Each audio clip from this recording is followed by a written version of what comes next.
रिजवाना जी, मैं आपकी स्टोरी जानना चाहूँगी, मैं खतीजा की स्टोरी जानना चाहूँगी आपसे। खदीजा ज़हरा इस वक्त 5 इयर्स की हैं। जब वो तकरीबन 1.25 साल की थी, तब से ही मैंने उनको प्ले ग्रुप में एडमिट करवाया था कराची के एक बहुत अच्छे स्कूल में, जो कि वीवी द बियर स्कूल के नाम से, इट्स इंक्लूसिव सेटअप। अच्छा, खतीजा सिर्फ बोलना देर से सीखी है, ऐसा बाकी तो कोई मसला नहीं, बट इंक्लूसिव सेटअप में उसको भेजना, आई एम वेरी सेटिस्फाइड। मैं ख़ुद भी पर्सनली एजुकेशन से ताल्लुक़ है, मैं कॉलेज लेक्चरर हूँ, और खतीजा जो है वो वहाँ पर जाकर जो सीख रही है वो हमारे माशरे के आगे आने वाली नस्ल को सीखना बहुत ज़रूरी है। खदीजा की क्लास में अल्हम्दुलिल्लाह हर तरह के बच्चे हैं, और वो बिल्कुल जेलन होके काम करते हैं, मिलजुल के खेलते हैं, बैठते हैं, उठते हैं, प्ले डेट्स पर भी जो है वो साथ जाते हैं, इवन वीडियो कॉल्स पे भी बात होती है। दैट इज़ अनदर के घर पर अगर छुट्टियां और याद आ रही है तो हम बात कर लें, ये भी जो है वो है। जो मेन बात है वो ये कि देखें, जो इंक्लूसिव की बात कर रही थी, जैसे सर ने कहा कि मैं कोई एहसान नहीं कर रहा हूँ, इंक्लूसिव कोई ऐसी टर्म नहीं है कि जिसके लिए मैं बताऊँ कि एक स्पेशल बच्चे भी मेरे पास हैं। मैंने कहा था बिल्कुल बिगनिंग में अपनी एक बात में कि मेरी बच्ची ख़राब नहीं हो रही है, लेकिन दूसरा बच्चा मेरी बच्ची से कुछ ना कुछ सीख रहा है, और मेरी अपनी बच्ची उससे सीख रही है, मोहब्बत करना सीख रही है, उसके साथ बैठना सीख रही है, माशरे का एक अच्छा फ़र्द उसको बनाने में उसकी मदद करना सीख रही है। इंक्लूसिव के वर्ड में इन आता है, मतलब we are in one umbrella. ये कॉन्सेप्ट डेवलप होना बहुत ज़रूरी है। और जो सबसे इम्पोर्टेंट बात है वो ये है कि 2 रंग होते हैं, हमने बड़ी बचपन में सीखा था, प्राइमरी एंड सेकेंडरी कलर्स। 2 अलग अलग रंगों को मिलाएं तो तीसरा कोई और रंग बन जाता है। तो आप 2 ऐसे बच्चों को साथ बिठा कर तो देखें, आपको माशरे में मुख्तलिफ रंग खुद ब खुद नज़र आएंगे, आपको अच्छे लोग नज़र आएंगे, अच्छा काम करने वाले नज़र आएंगे। हम एक बेहतर माशरा तश्कील दे सकते हैं इस कॉन्सेप्ट को अपना कर। नहीं, मेरा बच्चा ऐसे बच्चे के साथ नहीं बैठ सकता, ऐसा नहीं है। अल्हम्दुलिल्लाह खतीजा ज़हरा जो है वो बहुत सारी चीज़ें सीखती है स्कूल से। मेरे साथ घर में हेल्प करती है, उसको वेजिटेबल कटिंग भी स्कूल ने सिखाई है, उसको आटा गूंदना भी स्कूल ने सिखा दिया है इस एज में, और वो सब काम कर रही होती है। शौक भी होता है। हाँ, पेंटिंग्स एंड ऑल, और प्ले बैठ के जो है वो थीमेटिक प्ले करना एंड ऑल, मैं खुद इन्वॉल्व होती हूँ, उसके फादर इन्वॉल्व होते हैं। एक होती बड़ा एक हमारा जो सिस्टम है, बड़ा नॉर्मल सा सिस्टम है एजुकेशन का, जो बच्चों को वो कॉपी पेन और उस पर लगाता है, वो ज़रूरी है, ठीक है, आपको आगे दुनिया में जाना है, लेकिन ये भी चीज़ें ज़रूरी। तो अगर साइमल्टेनियसली दोनों चीज़ें साथ चल रही हैं और बच्चा एक अच्छी चीज़ की तरफ जा रहा है, तो मैं पेरेंट्स को ये बात पे अप्रिशिएट करना चाहूँगी, मैं उन्हें कहना चाहूँगी कि वो अपने बच्चों को ऐसे स्कूलों में एडमिशन करवाएं। अब मेरी बेटी जा रही है तो नहीं उसकी क्लास में ये देखो ऑटिस्टिक बच्चा भी है, ADHD भी है, डाउन सिंड्रोम भी है, नहीं मेरी बेटी तो ऐसो के साथ कैसे पढ़ सकती है, तो मैं उसे निकाल के किसी अच्छे हाई फाई स्कूल, क्यों? वो पढ़ सकती है, बिल्कुल पढ़ सकती है, वो उनसे कुछ सीखेगी। और ये कानून है कुदरत का, फितरत का, हम सब एक दूसरे से सीखते हैं। बिल्कुल। और मुझे लगता है ये बच्चे, बहुत सारे बच्चे जो है ना, ये माँ बाप से सीखते हैं कि माँ बाप ऐसे बच्चों को देख के ना, मतलब जो उनको ज़रा सा ऐसे बच्चे, अगर आई एम सॉरी प्लीज, माँ बाप अगर वो देखें कि जी बच्चा को उनको लग रहा है थोड़ा सा स्लो है, तो माँ बाप कहते हैं हमारा बच्चा ज़रा से पीछे हो जाए, फिर वो बच्चे एग्जैक्टली वही सीख सकते हैं जो उनके माँ बाप उनको ऐसा ही सिखा।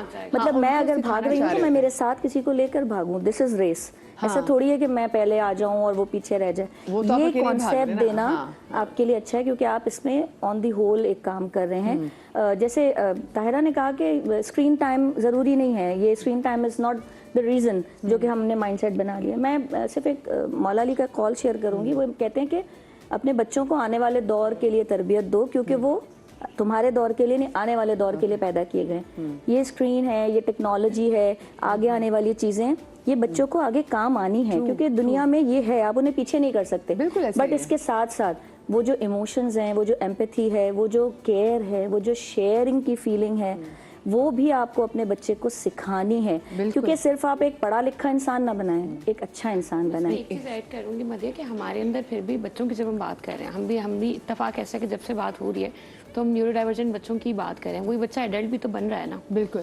अब हर बच्चा, जैसे मैंने कहा था कि मेरा ख्याल है जितने मैंने लोग देखे उनमें से Saad is one of the case जो माशाल्लाह से ग्रेजुएट करके बाहर चला गया। बाकी कितने लोगों के पास ये अपॉर्चुनिटीज़ हैं, कितने लोगों के पास ये अवेयरनेस है कि वो अपने बच्चों को करें। और जो आज बच्चा है, आज मेरा बेटा 6 साल का है, कल को उसने 18 साल का भी होना है। सो हमारी सोसाइटी के अंदर आप अपने ऑफिस में देखें, वर्क प्लेस में देखें, कोई न्यूरो डाइवर्जेंट जो है वो इंडिविजुअल नहीं होता, क्योंकि इसी वजह से कि वो उसको बात बतानी पड़े तो 2 दफ़ा बतानी पड़ती है। हो सकता है काम वो अच्छा करे, लेकिन उसको 2 दफ़ा रिपीट करनी पड़ती है। वो थोड़ा सा स्लो है, वो थोड़ा मुश्किल से देखता है।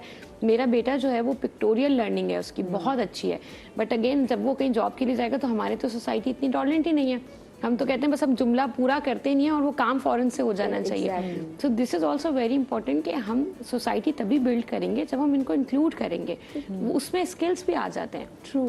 अभी तो मेरी इनकी और रिजवान की लड़ाई स्कूल तक की है, हमने तो इतनी मुश्किल से स्कूल तक अपने क्योंकि बच्चे एक भेजे मसला हैं। ये भी है ना कि हम न्यूरो डाइवर्जेंट बच्चों को ट्रेन करने में लगे हुए हैं। हाँ, हम बाकी बच्चों बच्चों को को टेस्ट खोल दिए हैं, को बता हम भी नहीं उन्हें रहे। इस काबिल बना रहे हैं कि वो नॉर्मलाइज लाइफ पर आए, बट नॉर्मल लोगों को भी ट्रेन करने की जरूरत है। उन्हें इस काबिल बनाएं कि वो इनके साथ कोप अप करना सीखें। बिल्कुल ठीक है, 2 बार बताएं, आज के शो उनके का साथ मकसद चलें, ही उनको यही साथ है लेके चलें कि हम भी with the passage of time और बेहतर तरीके से जाने। मुझे बताएं स्कूल्स में ये जो बच्चे सामा, हम अपने जो न्यूरोटिपिकल बच्चों को कैसे इतना ट्रेंड करें कि उनको पता होना चाहिए कि हमने हमारे जो न्यूरो डाइवर्जेंट बच्चे हैं उनको साथ लेके कैसे चलना है। इन बच्चों के अंदर हमने एम्पैथी कैसे पैदा करनी, क्योंकि मुझे लगता है बहुत सारे पेरेंट्स फेल हो चुके हैं। मैं अक्सर वो, जैसे मैं आपसे बता रही थी ना ब्रेक पे जाने से पहले, कि मैंने अपनी बड़ी प्यारी दोस्त से पूछा, मैंने कहा भी तुमने ये गुड डॉक्टर जिसकी मैं आपसे बात भी करी थी ना कि इसमें ऑटिस्टिक डॉक्टर होता है, तो उसने कहा नहीं, मैंने प्रेगनेंसी के दौरान वो नहीं देखा, मुझे डर था मेरा बच्चा देखने से ही ऑटिस्टिक ना हो जाए। तो मतलब जहाँ आपको इतना खौफ ऐसे एक वर्ड से, तो वो अगर वो आपके सामने बच्चा आ जाए तो फिर आप कितना उससे डर जाएंगे। मुझे देखिए सिंपल सी बात है, you can not teach empathy, you have to live it, ठीक है, टू अंडरस्टैंड इट। ये एक सिंपल सा कॉन्सेप्ट है। जब एक बच्चा पैदा होता है तो वो कोई स्टिग्मा लेके साथ पैदा नहीं होता, ठीक है। उसको नहीं पता होता कौन काला है, कौन गोरा है, कौन हिंदू है, कौन जो है वो डाउन सिंड्रोम है, कौन ऑटिस्टिक है। ये सारे हम दुनियावी लेबल्स लगाते हैं, ठीक है। तो जब हमारे जैसे जितने भी स्कूल्स हैं जो इस तरह का इस कॉन्सेप्ट को लेके चल रहे हैं, जब एक बच्चे के साथ एक नॉन टिपिकल बच्चा आता है, ठीक है, उस बच्चे को, टिपिकल बच्चे को नहीं मालूम कि नॉन टिपिकल है। वो टिपिकल बच्चे को ये लग रहा है कि मैं जिस तरह मेरी अपनी डिफरेंट एबिलिटीज है, इसकी अपनी डिफरेंट एबिलिटीज है, मैं अगर ज्यादा बात करता हूँ शायद ये बात नहीं करता, मैं अगर शायद ज्यादा आवाज में काम कर सकता हूँ शायद इसको प्रॉब्लम होती है, मुझे अगर बहुत ज्यादा एसी वाला रूम अच्छा लगता है शायद इसको नहीं अच्छा लगता, यू नो। उस बच्चे को नहीं पता, वो उसका वैसे ही ग्रो हो रहा होता है। एंड कभी अगर आपको अगर मौका लगे, कभी आप आगे स्कूल में आके देखें तो यू विल बी अमेज्ड कि बच्चों को एक्चुअली फर्क नहीं पड़ा होता। अगर वो साइड वाले, जैसे अगर अब्दुल्ला ने अगर हमारे स्कूल में किसी बच्चे से चश्मा लिया होता तो शायद बच्चे को प्रॉब्लम ही नहीं हुई थी। बच्चा उठे शायद उसकी पेंसिल लेके आया था कि चश्मा जब वापस होगा तब पेंसिल ले लेगा, you know, that's how they learn and that is very normal also. अभी अगर मैं आपकी कोई चीज उठा लूंगा तो शायद आप या तो मुझसे लड़ेंगे या फिर आप भी मेरी कोई चीज लेंगे, that is normally what we do, right. तो यही चीज जब उन बच्चों के साथ भी हम करेंगे, जो भी बच्चा है, ठीक है, मैं देने मेरे लिए टिपिकल नॉन टिपिकल दोनों सेम होते हैं, तो रिएक्शन ऐसा ही आएगा। अब अगर हम नॉर्मली होता है कि हम लोग अवेयरनेस के नाम पे, हम जैसे भी आप लोग पहले थोड़ी देर पहले बात कर रहे थे कि भाई स्क्रीन दिखाएं या नहीं दिखाएं, ठीक है, मैं कहता हूँ ये बात भी करने की जरूरत नहीं है भाई। स्क्रीन दिखाएं या नहीं दिखाएं, that is also not your concern. You are no one to exclude any child, ठीक है। आपके पास कोई राइट नहीं था कि आप अब्दुल्ला से बदतमीजी करते, आपके पास कोई राइट नहीं था कि आप किसी भी बच्चे को इस तरह से बिहेव करें उसके साथ कि जैसे वो सोसाइटी में एग्जिस्ट नहीं करता।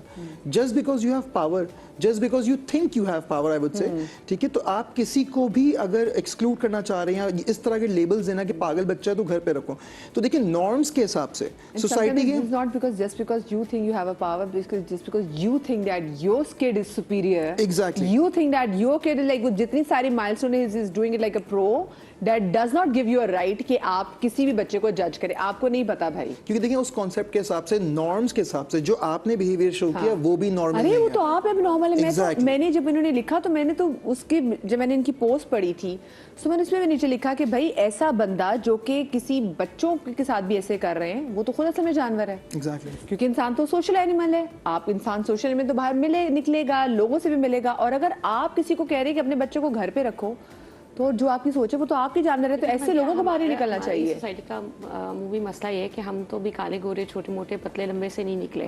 तो उसमें जब आप न्यूरो डाइवर्जेंट कहते हैं तो उनके पास उसके लिए एक ही नाम है, विच इज पागल वाला या मेंटली रिटार्डेड वाला।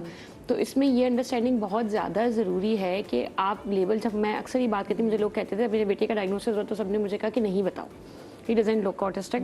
Autism doesn't have any look. मतलब कुछ भी ऐसा नहीं होता कि मैं बोलूँ कि जी ये होगा तो आप गेस कर लें। लेकिन मुझे सब कहते थे कि नहीं करो, एंड वो अपनी लाइफ के माइलस्टोन्स ग्रेजुअली अचीव कर लेगा। हमारे तो इतना आराम सा होता है कि लड़का है बस ऐसा ही है, आप ब्रश ऑफ कर दें सब कर देंगे। तो मैं हमेशा ये बात कहती हूँ कि देखिए अगर मैं उसको नहीं बताऊंगी कि it's part of his autism, तो जो लोग उसको कहेंगे वो उस पर बिलीव करेगा। इफ़ इज स्लो तो मे बी लोग उसको बोलेंगे तुम डफर हो, तुम डम हो, तुम स्लो, तुम्हें हम इसलिए नहीं खिलाएंगे, तुम्हें हम इसलिए इंक्लूड नहीं करेंगे, तुम्हें बात समझ नहीं आती।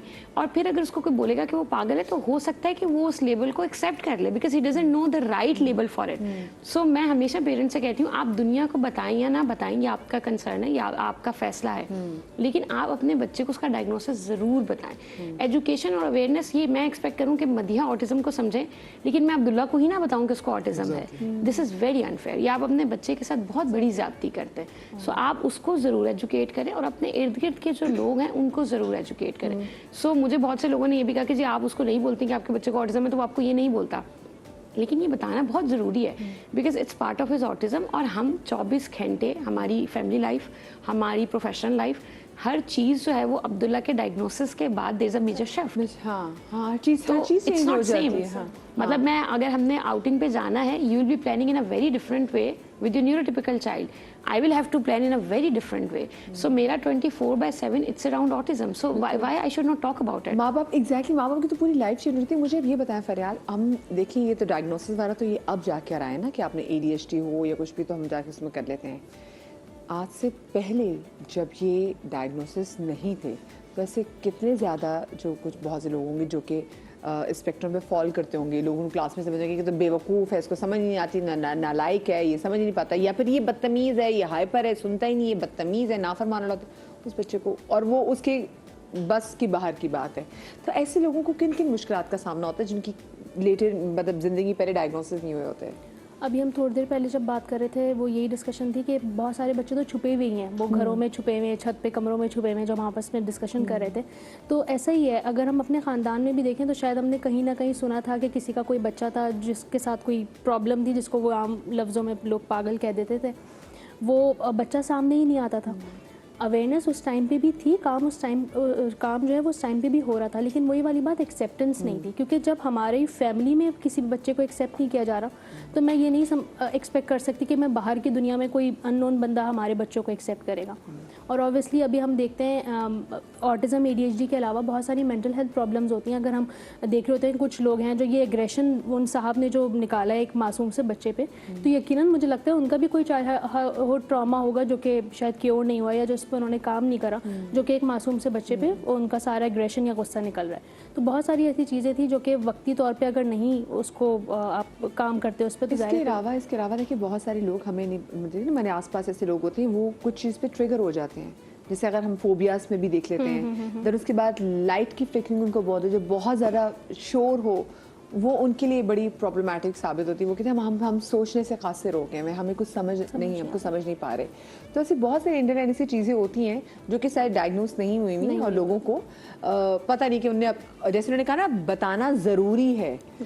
तो और बहुत से लोगों को पता ही नहीं कि साथ ही मसला है। हमारी सोसाइटी में बहुत सारे लोगों को सेंसरी डिसऑर्डर है, बिकॉज अगर आपको बहुत शोर से हो जाता है, बहुत इससे ट्रिगर हो जाता है, माइग्रेन के अलावा ज़्यादा लोग होते हैं तो उससे बहुत पीपलिंग, लोग कहते हैं ना बहुत पीपलिंग होगी, अब मुझे थोड़ा सा मी टाइम चाहिए, तो it has a scientific reason, it has a psychological reason, but you don't know it. सही है, तो उसमें लोग आपको रूड भी कह देंगे, अच्छी लग रही होती है, that is basically sensory seeking. आप वो सीक कर रहे होते हैं, आपके सेंसरी वहाँ पे ऊपर नीचे हो रहे हैं, वो भी एक तरह की डिस्टॉर्शन है। You are not aware of it, तो आप क्या करते हैं कि आप उसको उस सेंसरी नीड को सेटिस्फाई नहीं कर रहे इन अ कंस्ट्रक्टिव वे, सो वो डिस्ट्रप्टिव बिहेवियर्स के तौर पर सामने आता है। फिर इंटेंसिटी का फर्क होता है, हमने with the passage of time cope करना सीख लिया, किसी की इंटेंसिटी ज़्यादा होगी तो उसके कोपिंग मैकेनिज्म अच्छे नहीं होंगे।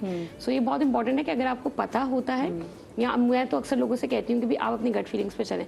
अगर आपको लग रहा है कि आपके अंदर कोई भी चाहे मेडिकल इशू हो, कोई साइकोलॉजिकल इशू आ रहा है, तो देयर इज नो हार्म कि भाई जाके चेक करा लें। मतलब अल्लाह ताला ने आपको ये राइट दिया। और जैसे पता है कि हर चीज़ में, हर बच्चे में एक चीज़ डिफरेंट हो सकती है। हो सकता है कि एक हम ये जज करें कि जी बच्चे के जो सेंसरी मोटर स्किल्स हैं वो सही डेवलप नहीं है, बट आप दूसरे बच्चे को देखें तो उसमें डेवलप्ड होंगे। हाँ, सो ज़रूरी नहीं है कि आप इन छोटी छोटी चीज़ों से ही पकड़ सकें। कोई बॉक्स नहीं है। मैं अक्सर लोगों से बात कहती हूँ, जो अब्दुल्ला के बाद मेरी ज़िंदगी में एक मेजर शिफ्ट आया है, वो ये है कि अब मुझे हो गया कि आप किसी को भी किसी बॉक्स में नहीं बिठा सकते। सब औरतें ऐसी होती हैं, सब आदमी ऐसे होते हैं, सब बच्चों को ये करना चाहिए, नहीं। There is no fix timeline and you have to be okay about it. आपको आपकी ये जो जजमेंट्स है ना, ये हमने अपने बचपन में सीखी थी, ये हमारे अपने पर्सनल स्कीमाज हैं जिसके ऊपर हम लोगों को जज करते हैं, but there is no hard and fast rule. You have to B